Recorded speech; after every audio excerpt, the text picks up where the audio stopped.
Dear friends, welcome to the series of training series of live webinars, navigating your music professional pathway in the 21st century within the STAMP project.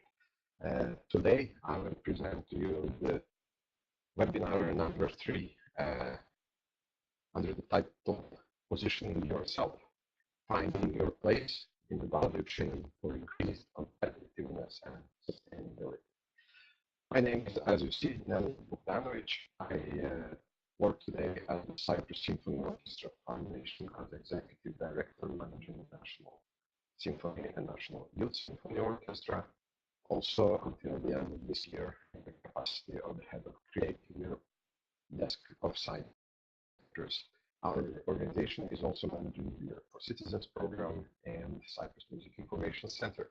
Before that, I was working in a number of cultural NGOs, specifically the Dance House of Limassol here in Cyprus, and Cultural Movement of April, which was a branch of Jeunesse Musicale International for the Republic of Cyprus. Also, I had the pleasure and the honor to serve on the board of Jeunesse Musicale International and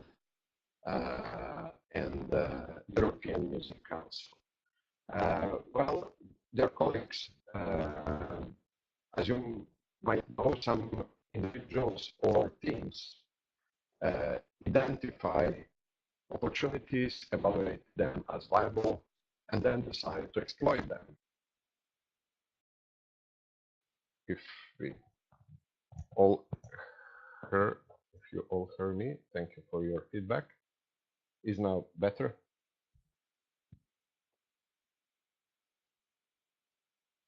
Thank you very much. Thank you all attending the event. Well, let's start from the beginning then. Some individuals or teams identify opportunities, evaluate them as viable, and then decide to exploit them, whereas others do not. They tend to use these opportunities to develop new products or services, launch new firms, or even new industries and create wealth. However, it is not a secret that due to the high risk involved in launching a startup, a significant proportion of businesses have to close due to lack of funding, bad business decisions, and economic crisis. Or in a combination of all of this, or simply due to lack of market demand. Cultural and creative professionals, including us, working in the music sector, need to learn how to function in multidisciplinary environments where they can meet and cooperate with all stakeholders. Of course, this should be reflected in the policy frameworks designed at the European, national, and regional level. However, sectors and policies in the creative and cultural sectors are still often organized in silos.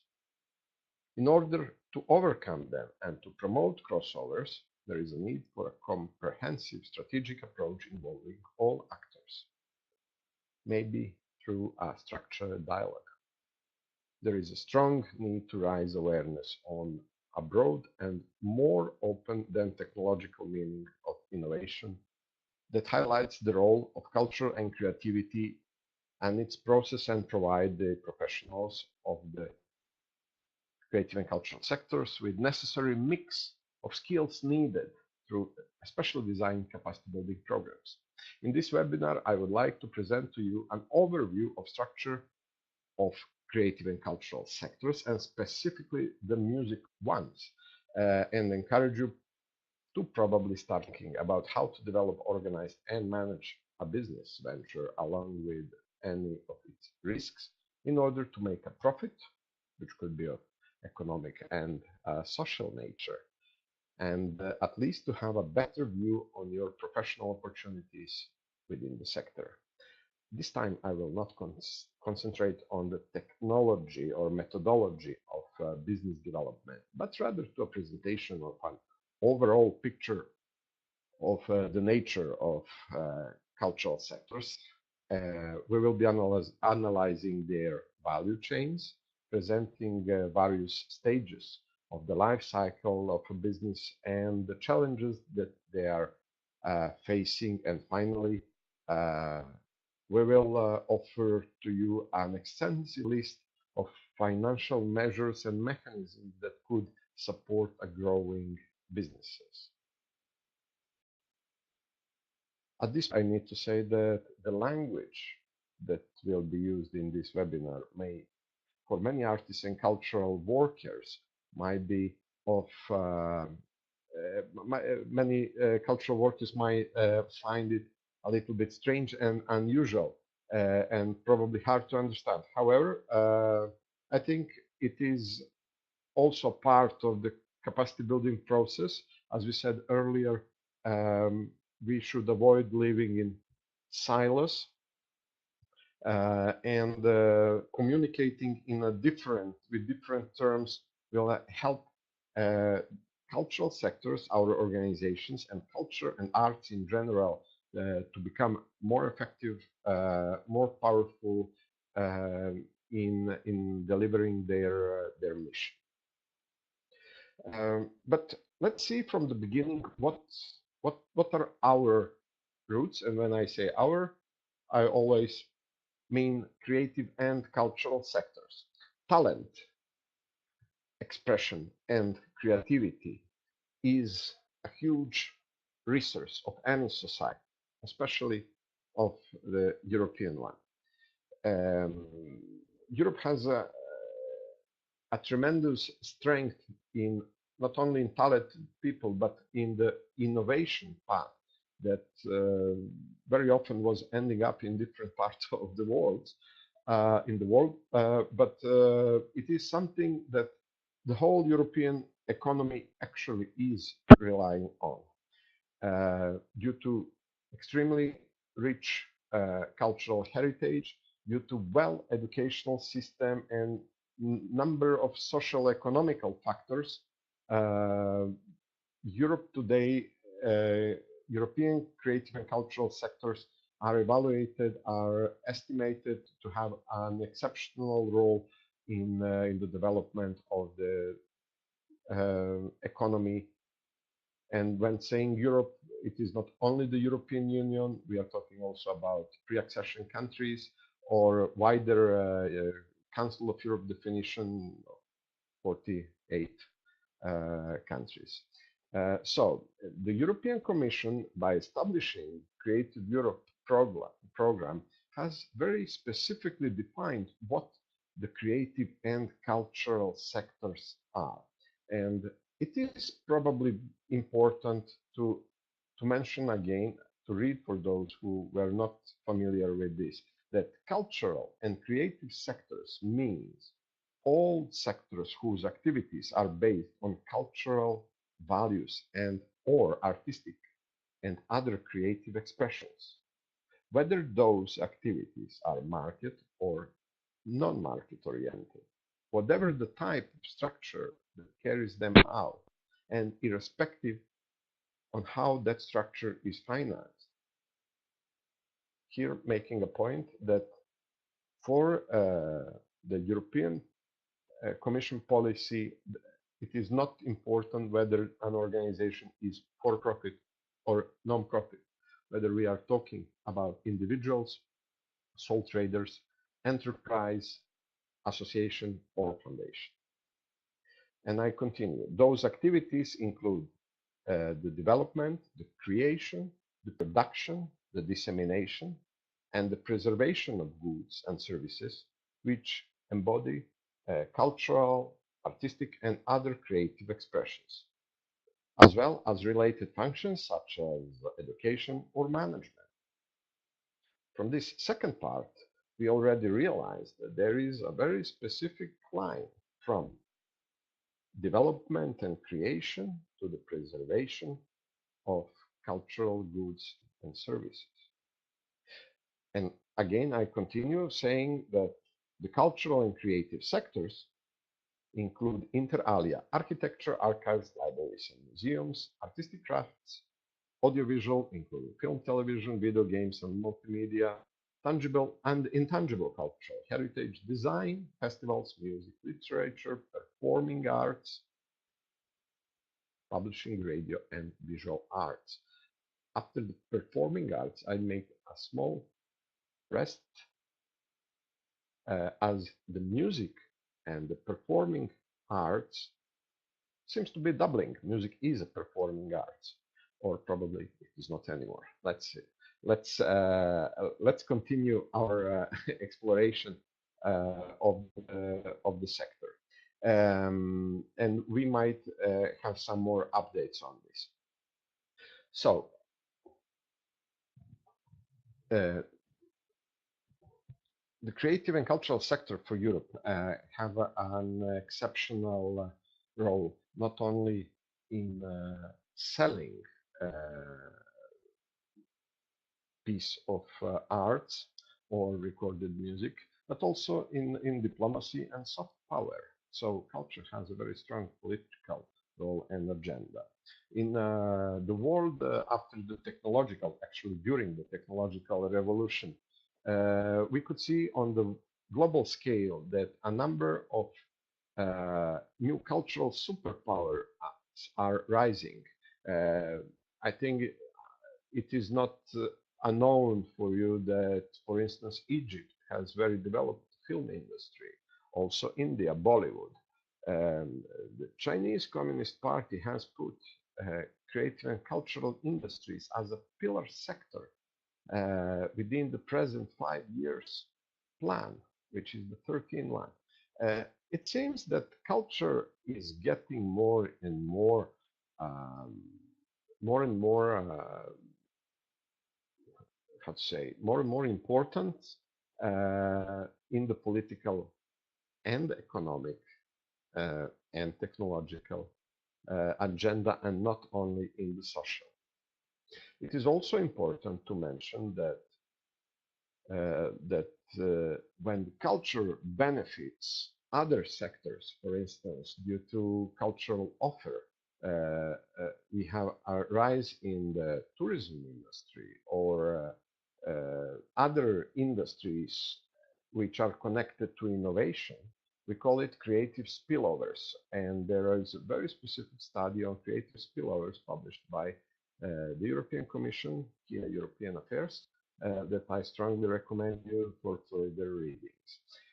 Another important point before we enter the further discussion is that every company registered is obliged to work in a specific framework.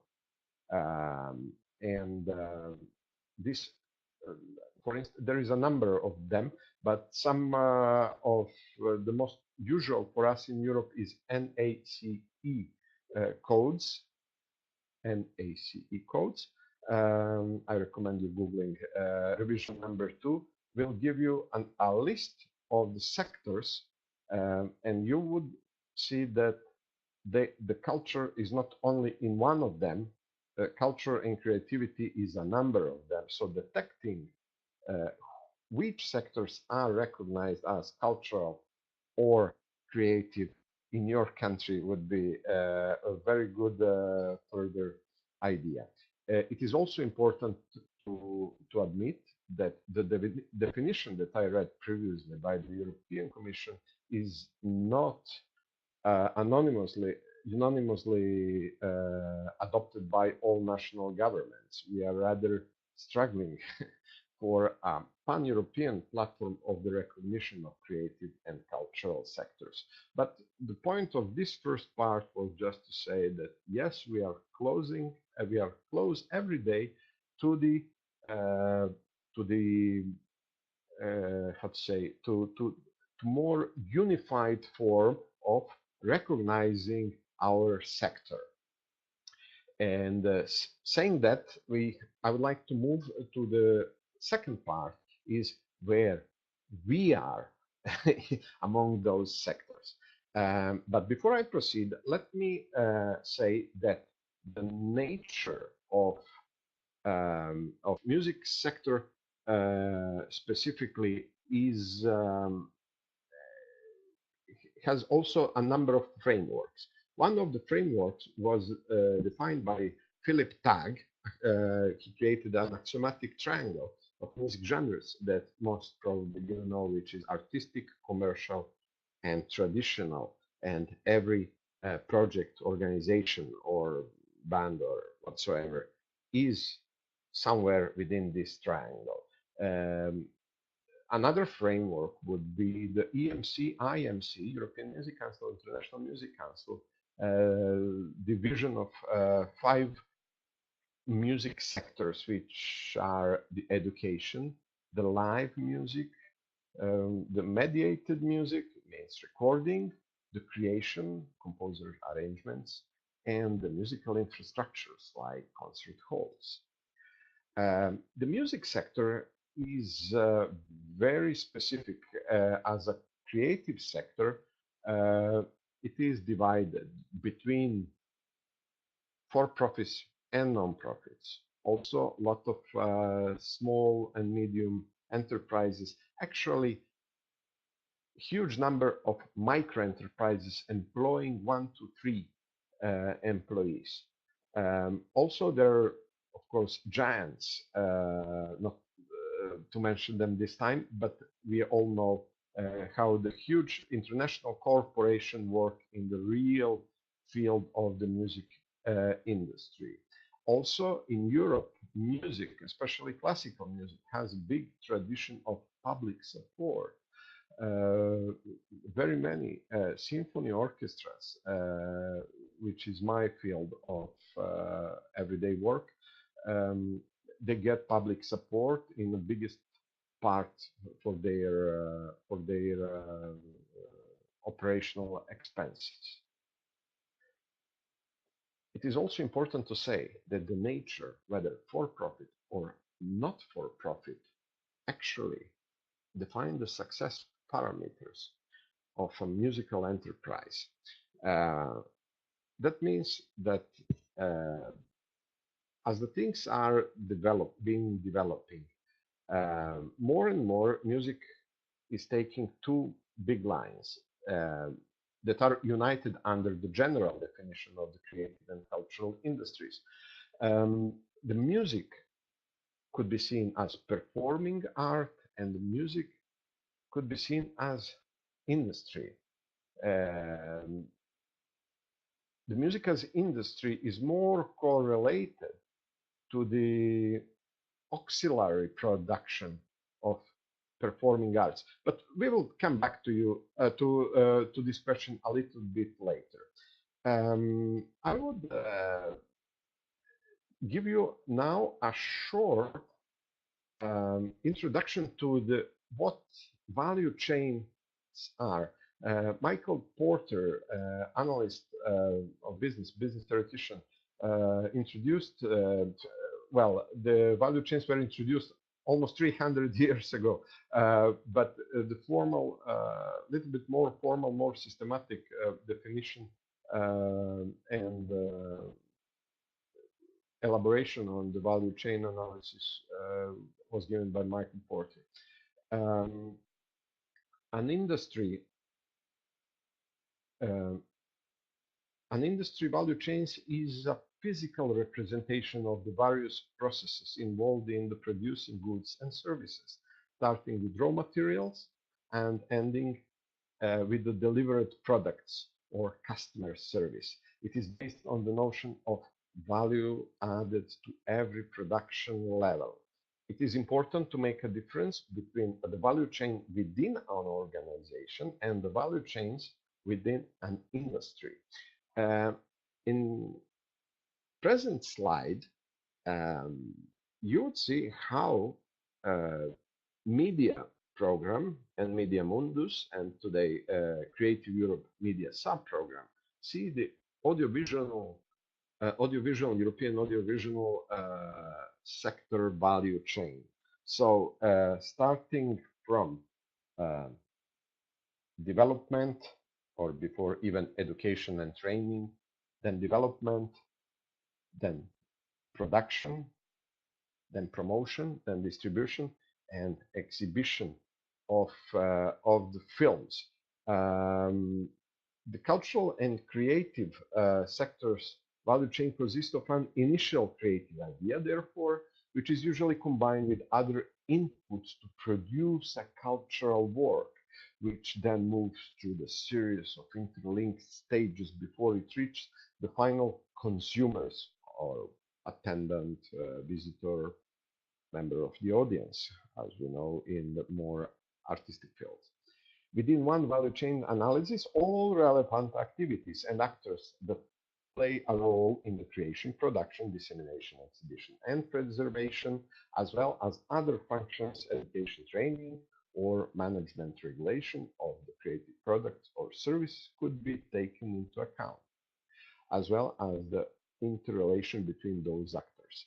Such an analysis has been carried out recently by the European Commission in the study Mapping the Creative Value Chains, study of the economy of culture in the digital age, published last May 2017. So, Mapping the Creative Value Chains, I strongly recommend. And in the next few slides, I was using two value chains maps.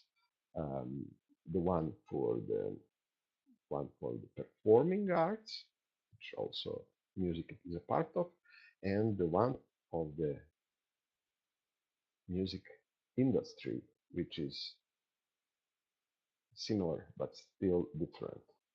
But before we proceed with this, let's move back to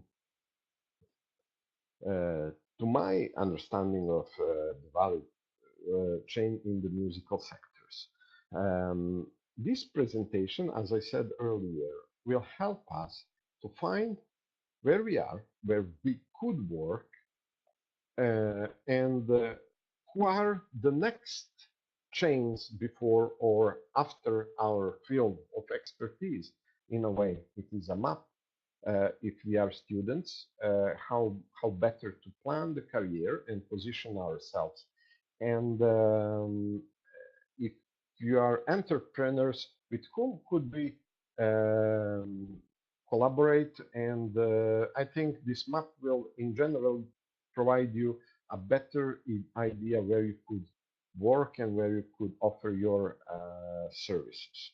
So starting from the left side of the charts, we are talking about the education. Music education in Europe has indeed a huge tradition, um, from private teaching of playing an instrument uh, to training for composers, training of trainers, primary, secondary, tertiary, post master degrees, doctoral and postdoctoral degrees. Everything is available now. We also should mention that there is a number of institutions, conservatories, and music academies, for instance. Some of them are for profit, some of them are non-profit, some of them are, again, public, some of them are private. It is also lately we could see that a number of organizations, as I mentioned previously, Jeunesse Musicale, are working as a civil society in the music education field. So people working as teachers, trainers, academics, uh, for any kind or any relevant type of music could find their place here. The second part is something that in traditional economy is called research and development. For us, it is people who are developing the works, usually traditionally composers and arrangers, collaborating probably with, let's say, songwriters, conductors, artistic directors. Um, Also musicians performing on rehearsals, exploring a piece of music. And then we have the third big basket, which is the music performance. And here we are talking about not only musicians, not only conductors, but also a number of related professionals, probably not directly related to music, like video artists. Uh,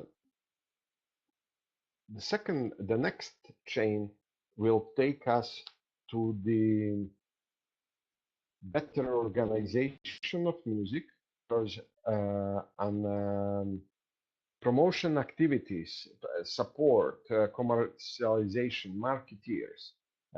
Themselves, they are not musicians. By the way, I have to admit that each of uh, of those um, chains has a number of supported levels in education and training, which we need for musicians, for the managers, for those working in archives, for those planning to work in the music education. Then we have the technology, infrastructure, and technical support. For instance, a music school needs specific technology support, infrastructure, and technical support. Musicians performing, they need a concert hall, a rehearsals venue. Uh, One of the technology example for those one in the research and development uh, chain, the number two in my chart, is Finale or Sibelius or a number of other programs for music notation, for instance. The third basket, and now here, is administrative marketing and financial support. It is obvious that each of the part of the money of the value chains in the music sector really needs the support of administrative marketing and financial. Therefore, we might find the number four doubling at both. But the present chart is giving us a little bit more clear line of the industry we are performing. And finally, all value chains chapters, they work in a specific social climate and they depend on the political and regulational frameworks. That's why we need to know the regulations for music education institutions, uh, copyrights for composers and performing musicians. We need to know as managers uh, all of this, of course, but also a number of public policies for the audience, safety in the theaters, for instance, and many others. But let me move to the next chapter, which is audience development. And here we again have um, we have a number of professionals working, which could be animators, which could be journalists, for instance, which could be educators and other scholars working closely with artistic and management leaderships directly approaching the audiences. It is from here obvious that an industry, in order to function, needs the production side as well as demand side. And finally, publishing and archiving. Storing is at the very end. Musical museums, musicologists, archive managers, uh, database software developers, and so on and so on. So this is where, in principle, we have to find our way. For everyone working in a specific sector, specific chain, specific basket, the closest collaboration should be with one before and one after. That means that composers are connected to musicians, and also composers need the educational institutions to educate the musicians and educate the audience, of course. Also, musicians need managers and need someone to write the works that they will be performing, of course. This is normal. And the managers need both musicians, artistic directors, but also need uh, journalists, those ones who work with audience, and ambassadors among various and different audiences. The next presentation has to do with value chain study by the European Commission.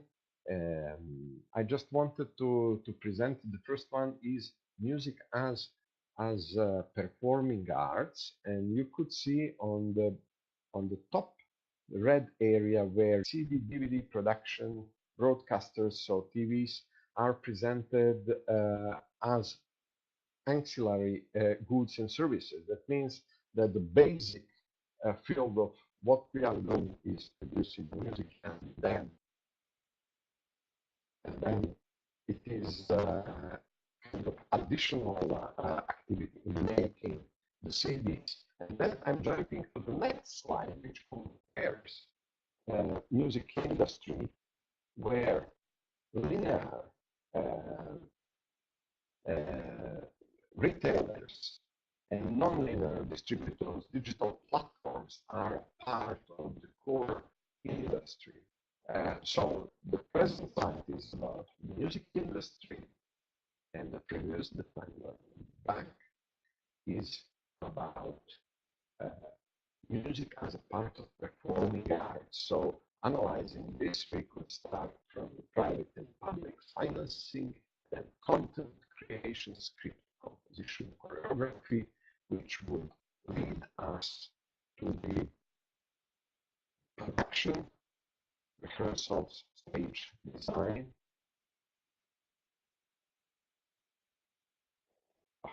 I see there is a small product. Please move to the bigger view. Okay. Um, Thank you, dear colleagues.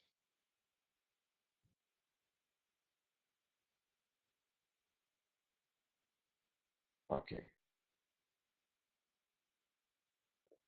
Um, okay, very good. So production, rehearsals. First of all, I was talking about ancillary goods and services, which is DVD production, video distribution, broadcasters. And just to remind you that this side, and now the mic closer for the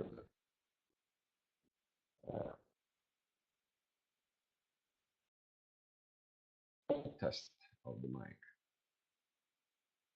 I think it is now better. Could you please confirm?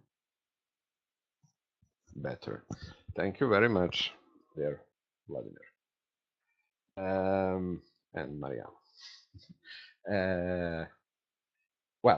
We stopped at the production, or shall I go a little bit back? Content creation. So we are in the slide called music as a part of live performing arts. So we have private and public financing funds, then content creation, scripts, compositions, then production, technical support, of course, which is also everywhere, could be one of the horizontal support functions. Then after the production, we have promotion, distribution stage, to stages and venues, commercialization and ticketing, and then live performance and broadcasting, cable transmission, live streaming. It is here important to mention that preservation, archiving, education, training, management, regulation are also a core part of every of the segments above. So we have here digital libraries, which in my case were put at the very end of the value chain, but here they are kind of horizontal that could be applied to every stage. We have CMOs, which is contract manufacturing organizations. because someone should take care about copyrights, about engaging every part in relations to another one. That's why they're all together. And yes, how does this work in the music industry, where actually the production is a core part? So we have music composition and songwriting, sound creation, mastering, recording, live performances. So you see where is the connection. Artists and repertoires, counting, contracting, publishing, which is much earlier than in the previous frameworks. Then we have production, pitching to recording, artists, record labels, manufacturing and PR marketing, and then the distribution through three main lines, which is linear, brick retailers, old-fashioned packing CDs and sending somewhere that people could buy them, and finally non-linear distribution, digital services provided, online promotion, and so on and so on. When we say today that the value chain has become shorter, we simply means that one single person today could be the composer, which works part-time in the afternoon and has his students, who has home studio, who records his own music or engage occasionally the freelancer musicians and upload the content on the platforms. So he's or she is entering directly the distribution stage of the industry. On this way, some of them are so powerful to educate and create niche markets, create their funds. This is very important because the full line from education to archiving could be concentrated into one single person who doesn't even have to have the legal entity. It could be a sole trader. It could be a physical person. And this is something very characteristic for our epoch we are living. Saying this, I would like to then move to a little bit probably less attractive, but really important elaboration on the business life cycles, because this is where actually many of us, this is where we are. The European Commission, the open method of coordination, is a specific method run by the European Commission, bringing experts from various fields to discuss those sectors that the European Union do not have authority to deal with. Among the other sectors, cultural, health, and social affairs are the ones where the member states are mainly dealing. In order to promote the exchange of good practices, the European Commission, time to time, is organizing so-called open method of coordination working groups of experts, and the one working specifically on improving, unlocking potential of the creative and cultural sectors is preparing a report under the title The Role of Public Policies in Developing Entrepreneurial and Innovation Potential of the Cultural and Creative Sectors. Big title. The report will not be really big. I have a honor to participate in the specific working group, but it will be very important to know that it will be listing good practices from different countries in how public instances could support entrepreneurship and innovation in the creative and cultural sectors. So there are defined 7 stages. The analysis of the stages in traditional life cycle cannot be generalized for all the actors within the creative and cultural sector's ecosystem. Ecosystem is something we explained later in the mode of the value chain, but in principle, it is about ecosystem. It is about flora and fauna in a specific industry field. Some of careers of individuals and working in creative and cultural sectors are shorter because of physical limitation at certain age, but some careers may be long because some artists are working after general retirement age. When working as an entrepreneur, there might be a risk of bankruptcy. At that point, some have to redirect their professional activities and start over again developing a different career. So for the specific, for the purpose of this presentation, we have used the analysis methodology of 7 business life cycles, which are the seed or the idea stage, the startup stage or structure stage, the growth stage, uh, which are very specifically very important for us since we are all more or less in the beginning of our entrepreneurial career. And then we have 4 more categories, which is established or strategy stage, expansion, maturity or festival stage, and exit stage.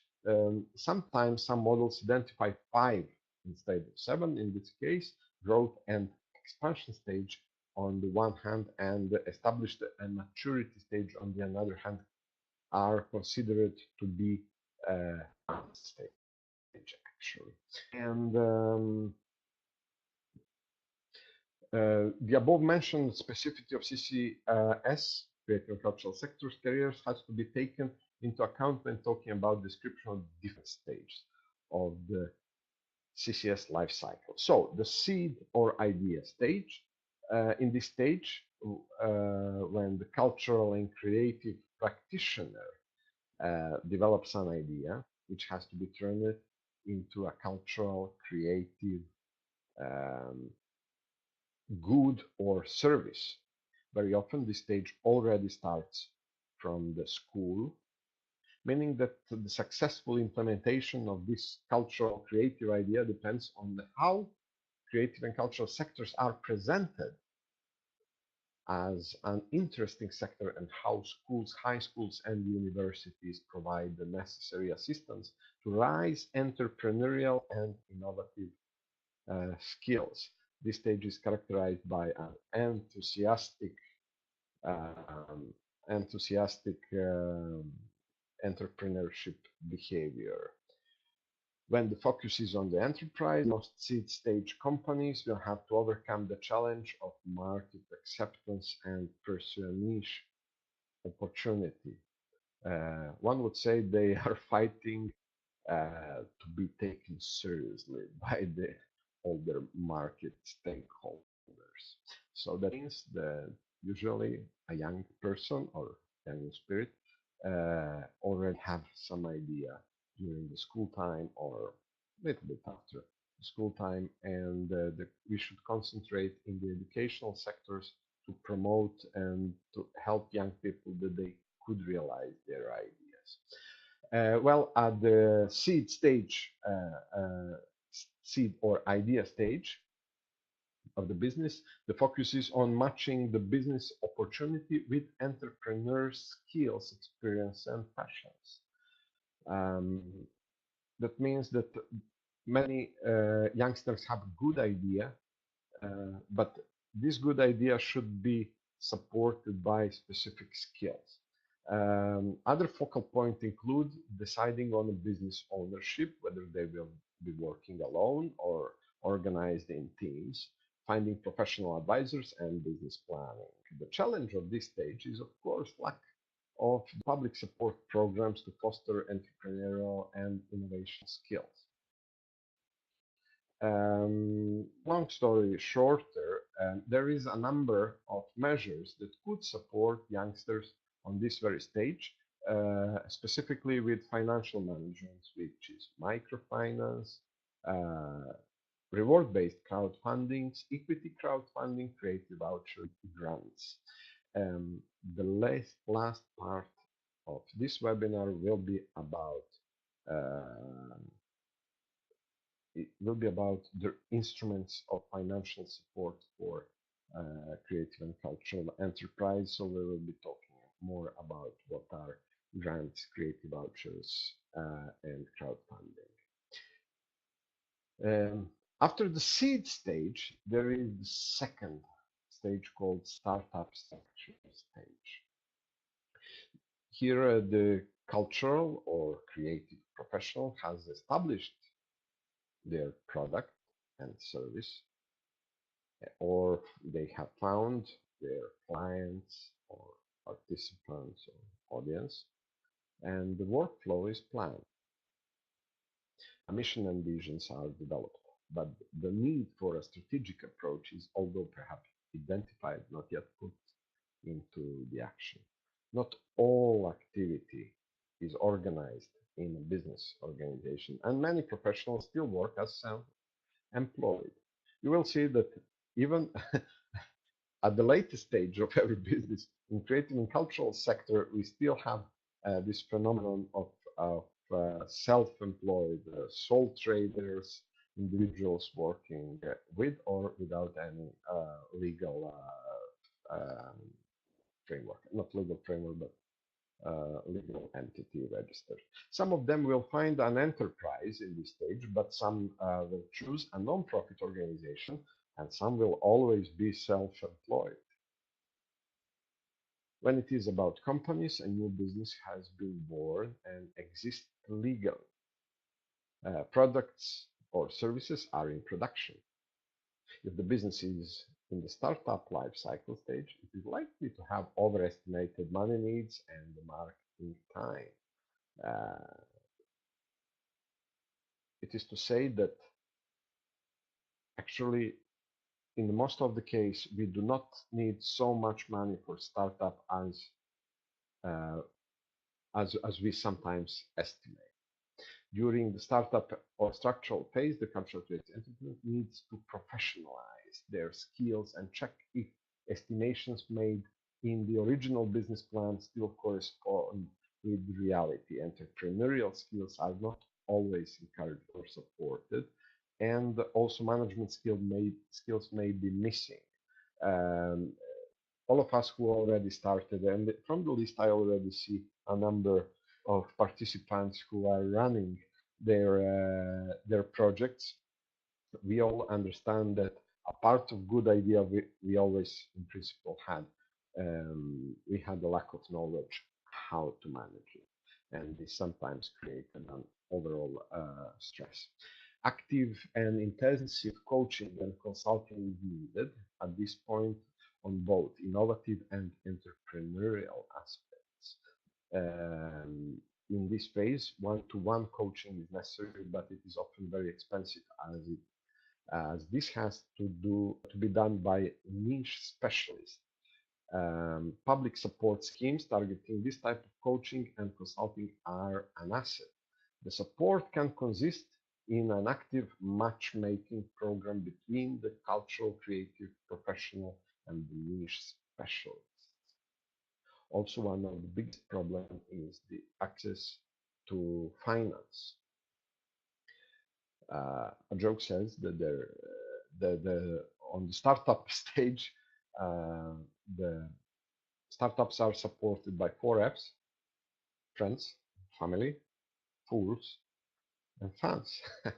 However, public support, grants, or financial instruments offered by public investors could help also the startups. Although less probable, it is possible that fast-growing startups attract venture capitalists in technology in Silicon Valley. Recently, Cyprus has been a number of Cyprus youth businesses, youth startups, has been engaged, approached by foreign companies, and the whole island, whole country celebrated their success. They are working in the technological field. So what the venture capitalists are we will see in the next session.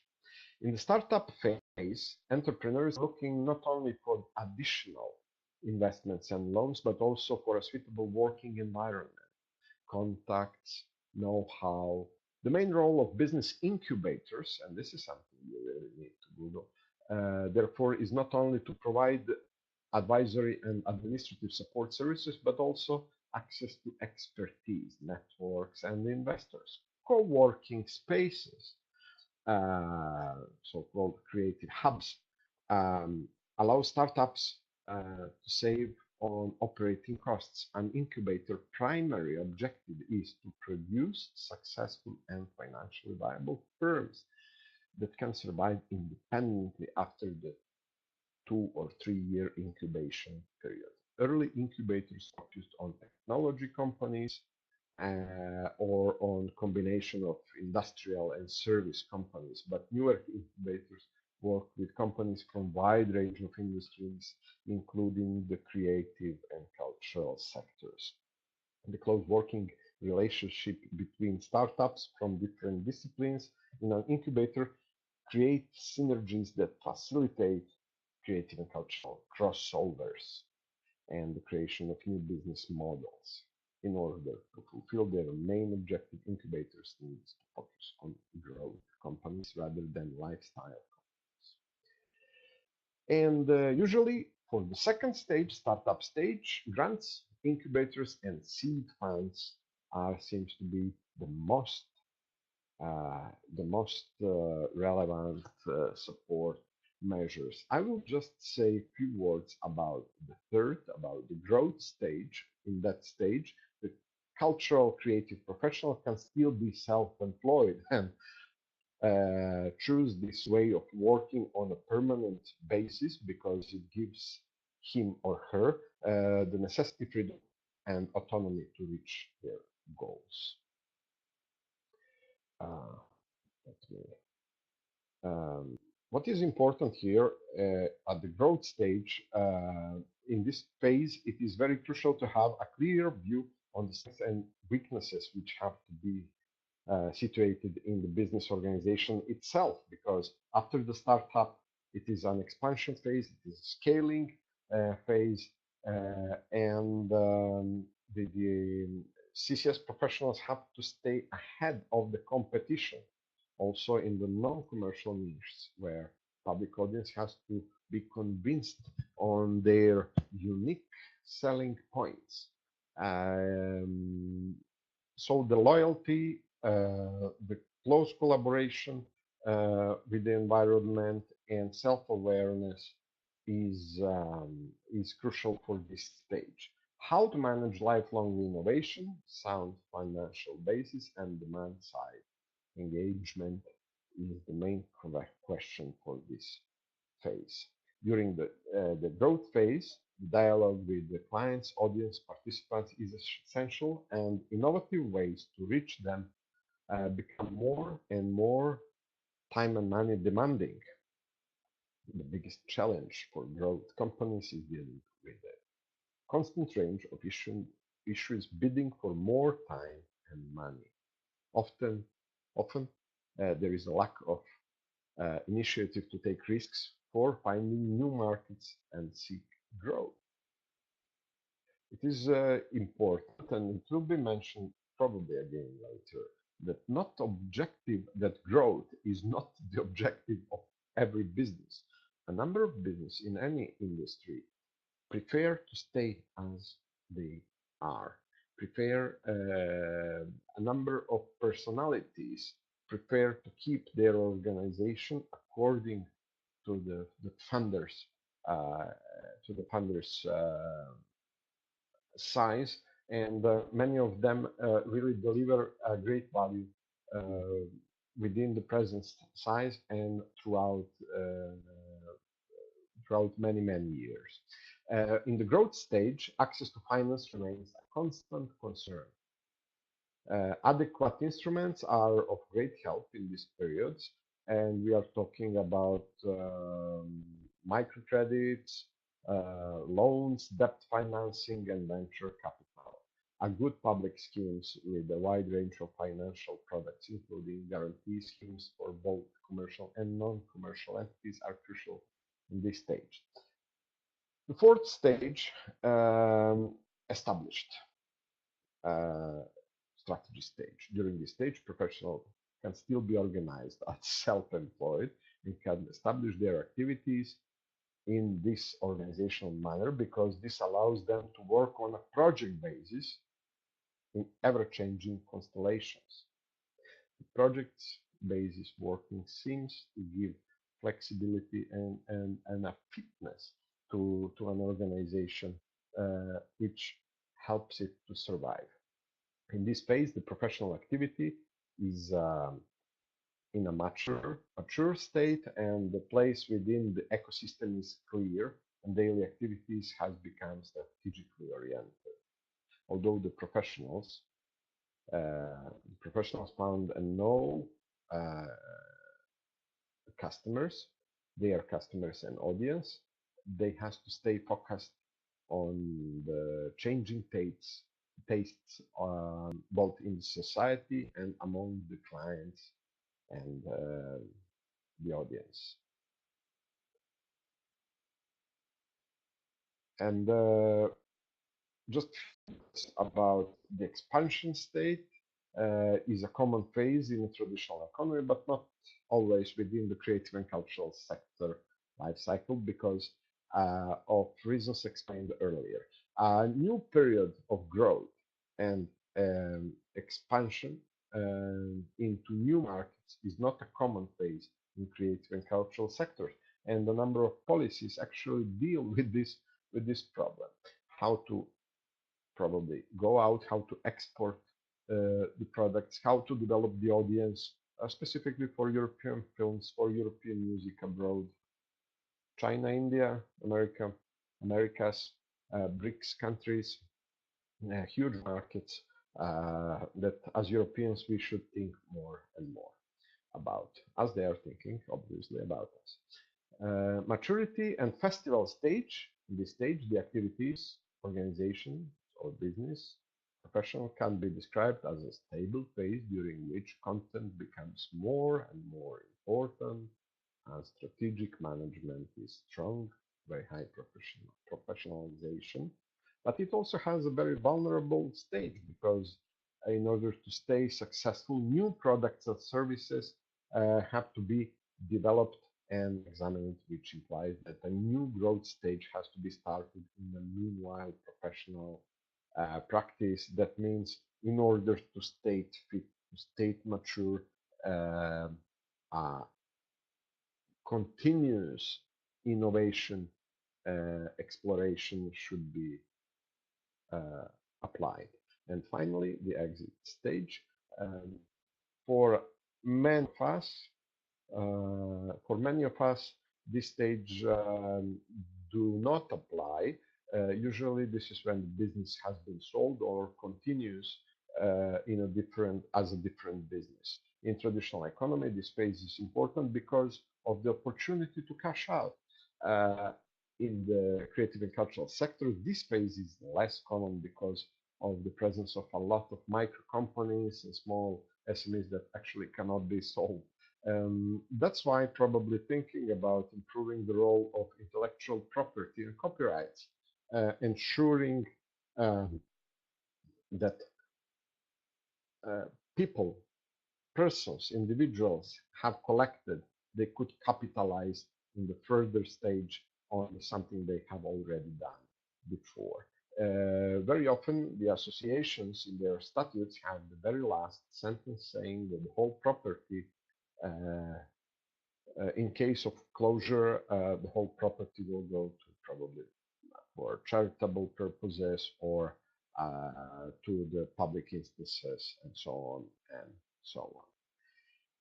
Finally, we have few minutes just to list quickly a number of measures um, that could support the blood flow of every organization, and it is access to finance.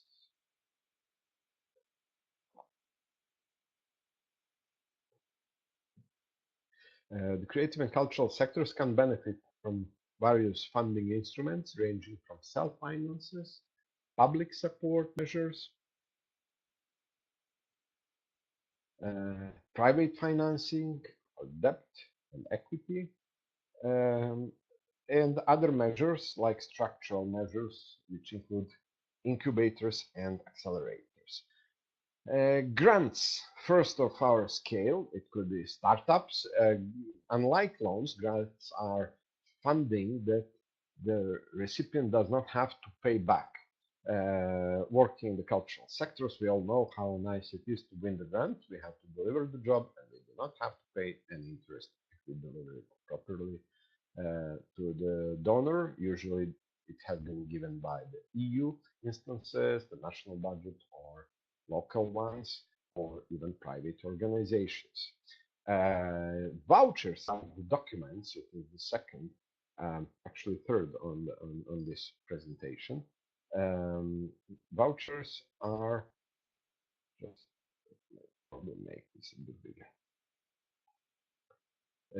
Vouchers are the documents that entitle the holder to a payment or a free good services goods or services. They can take the form of a ticket or a card, which serves as a substitute for cash. Creative voucher schemes are small amounts of credit or grants provided by governments to small and medium-sized enterprises to purchase services that introduce innovation. Um, Tax incentives include deduction, exclusion, or exemption from a tax liability offered as an antecedent to engage in specified activities such as investment in capital goods. And then we have a big basket of debt financing. It is about commercial funding available for creative and cultural sectors. Debt finance is a financing method in which a company receives a loan and promises to repay it. Debt financing includes both secured and unsecured loans. A loan is an act of giving money, property, or other material goods to another party in exchange for future repayment of the principal amount along with interest or other finance charged. A loan may be for a specific or one-time amount or can be available as open-ended credit up to a specific ceiling amount. Then we have microfinance or microcredits, usually given to organizations. There are platforms mostly on the internet that facilitate and facilitate a modified form of indirect fair lending where the microcredit organization typically sources capital from the crowd. Microfinance consists mainly of microloans less than 25,000 euros tailored to microenterprise. Microenterprise are 1 to 3 employees, which are 91% of all European businesses, and people who would like to become self-employed but are facing difficulties in accessing traditional banking services could probably apply to the microfinance. And then we have very well-known overdraft. It is when a bank extends credit up to maximum amount against the current account's customer. So the customer could use below zero sources for a very specific period. Then we have invoice finance as factoring, where the bank advances the amount invoiced, deducing a commission. It is very short and probably not very common in our sector. Then we have a leasing and hire purchase. Hire purchase is a system in which a buyer pays for a thing in regular installments while enjoying the use of it. On the full payment of the loan, the title passes to the buyer. Very popular for everyone ever planning to buy a piano. Not very common in the creative and cultural sector, although it exists. And then we have a big A big basket of equity finance is a financing method in which company issues shares, so it is for the late age of its stock and receives money in return. How much ownership of a company must relinquish depends on value of the company and the size of the equity finance investments. And then a few very important words about the venture capital. It is one of the most popular forms of equity financing used to finance high risk, high return businesses. We are talking now about real business, traditional economy, not mainly creative economy. Venture capital firms provide capital for startups and young high growth companies in innovative sectors like ICT and life sciences. Venture capitalists typically require a high return on their investment due to the perceived high risks. Simply saying, they invest into a number of companies. They, of course, do not expect everyone to return, but those ones who return, they invest and cover all the rest. And since the venture capital firms usually work in the later stages of a life cycle of a company, business angels are those who invest on the very beginning. Imagine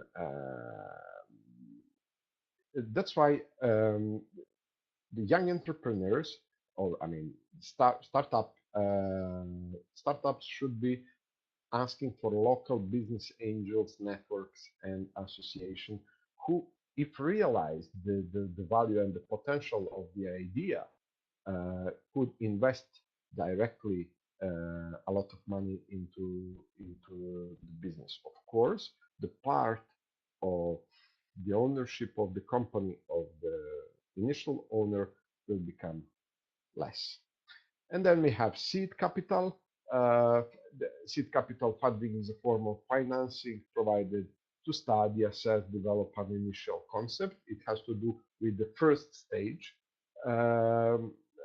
or seed stage and startup stage that we were talking earlier. And then we have funding, is a practice of funding a project or venture by attracting small amount of funding or donations directly from multiple investors using social media and internet channels, allowing innovators, entrepreneurs, and business owners to use their social networks and raise the capital. And there is a number of types. The letters are. So we have peer-to-peer lending. Individuals lend the money to a company with the understanding that the money will be repaid with interest. It is very similar. To traditional borrowing from a bank, except that you borrow from a lot of investors. And then we have equity crowdfunding, sale of a stake or shares in a business to a number of investors in return for investment. The idea is similar to how common stock is bought or sold on a stock exchange to a venture capital. And then we have reward-based crowdfunding. Individuals donate to a project or business with expectations or receiving the return on non-financial reward. Marina Abramovic has built recently a new contemporary dance center, and she managed to raise $600,000, displayed somewhere in the USA. Donation-based crowdfunding is the second category, where in this case, the individuals donate small amounts to meet larger funds aim of a specific charitable project. Now, this is what I just described, while receiving no financial or material return. Then profit sharing, revenue sharing. It is business can share future profits or revenues with the crowd in return to funding now. And of course, there is debt securities crowdfunding. What is going on if we fail? And of course, hybrid, number of models combined. A guarantee facilities Probably some of you have heard about Creative Europe guarantee facilities for creative and cultural sectors. They work with banks rather than with directly with entrepreneurs. In this case, support is provided to the one who gives the guarantee to the business. Creative Europe Guarantee Facilities offers support to the banks in case they support the business who fails. A part of money will be returned by the from the European budget. In this way, the risk of the new business is being reduced, and on this way, more people are encouraged to risk and open and start their business. And of course, we all know about the sponsorship. It is the most general form of support to the cultural and creative associations, in which the sponsor receives something in return for their support, directly or indirectly, and sponsors could receive publicity, recognition, something else, but not financial gain for their support. And then we have venture philanthropy. This model already exists very much in health sector.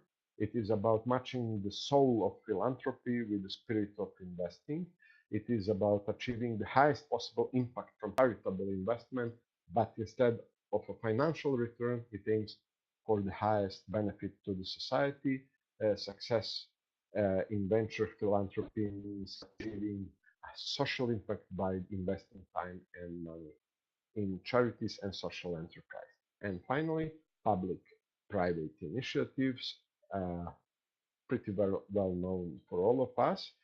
Introduction of fiscal incentives, matching grants, and the involvement of private companies in the management of cultural institutions can be used as tools to direct private support towards specific objectives. Matching grants would stimulate the involvement of more stakeholders. The policy of matching grants does not imply a reduction of public resources. If government choose this form of financial cultural projects without reducing the total amount of public resources, the amount available would increase.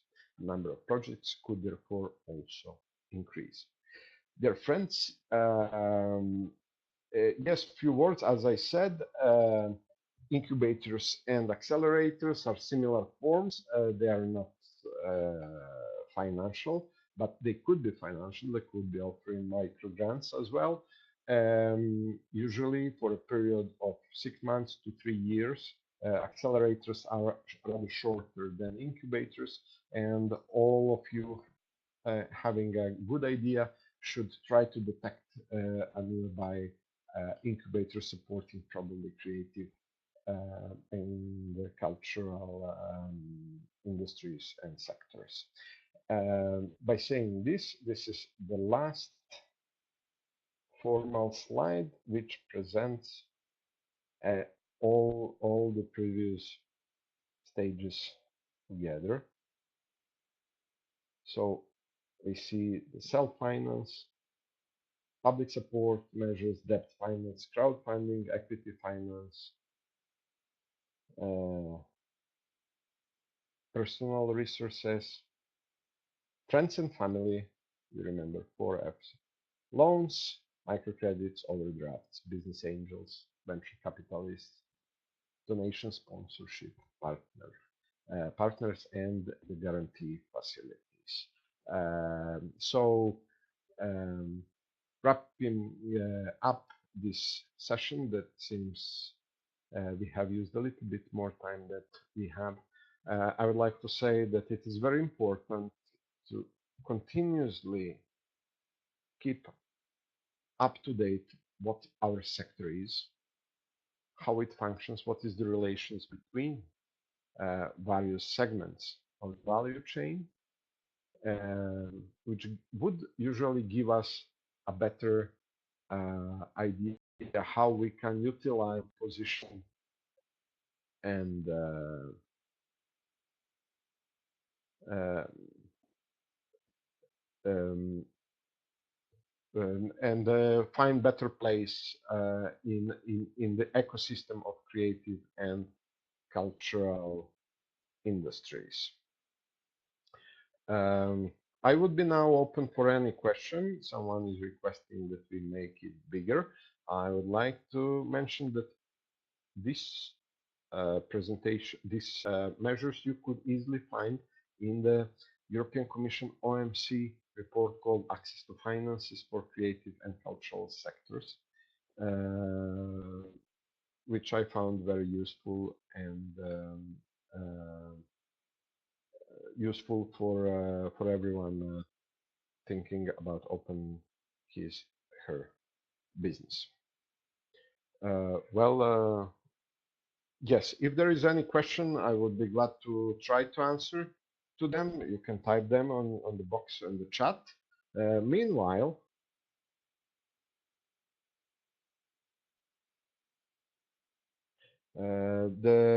regarding the all webinars, I would like to direct you to the Stamp platform. Stamp is uh, shared training activities for music professionals. It is run by a number of companies, and in that term, I would like to thank Abra Pieridou and Nikos Koutelas for facilitating me in delivering the third uh, webinar, which was about finding your place in the value chains. On your screens, you could find the fourth one, under which we'll have the title Examples of Social Entrepreneurship in Europe and what it is and how to do it, presented by Kees Lammers, Eneko Barberena, Marianne de Wolf, and Marte Tangen Live DMA. So to come back, all the webinar will be, the presentations will be uploaded to the Stamp project website, and the project is supported, as you can see, by Erasmus Plus program, and it has a number of partners led by the CCRSM and European Music Council, Europa Cantat.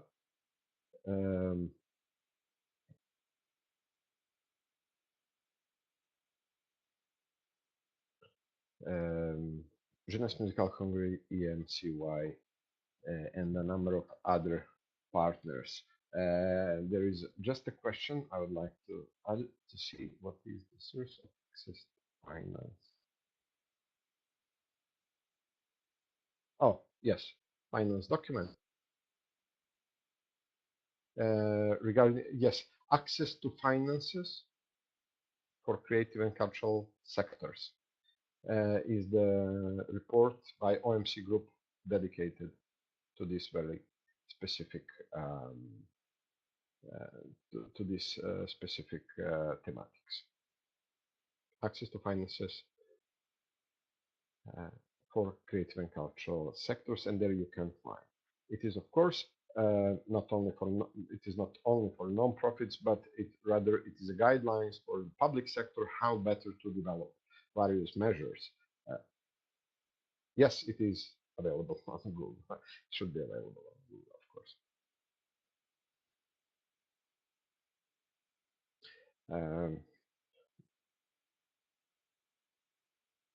Thank you very much, Antonia, and thank you, Mariana, and your friends for being with us. I have to again thank Abra, Pieridou Scutella, and Nikos for excellent technical, but also support in terms of approach and methodology. And I hope this webinar was useful for for everyone. Well, yes, someone is asking where is mine. Of course. Well, I have to say that I have been participating in a number of chains. I was the music educator. As you know, I studied accordion. I was a teacher in the school, and both in Serbia and in Cyprus. And then I was a performer on accordion, freelancer. And then I gradually moved to administrators and managers. Um, Also planning artistically some of the projects and of course running them administratively. So yes, what is important is not to find where you are now, but what you would like to be. And changing, moving from one chain to another brings you a tremendous experience and kind of huge development of yourself. So my advice for everyone would be to be flexible, to change the hats and explore other parts of the musical, or not only musical, other ecosystems, and personally you will be very much enriched. Uh, yes. Well, yes, only to confirm that Isabel is right. Access to finance is really great source. I strongly recommend reading it. So, dear friends, see you then on behalf of the next presenters and CCRSM. See you then next all together for the next webinar on the 24th of October at examples of social entrepreneurship in Europe done by Live DMA.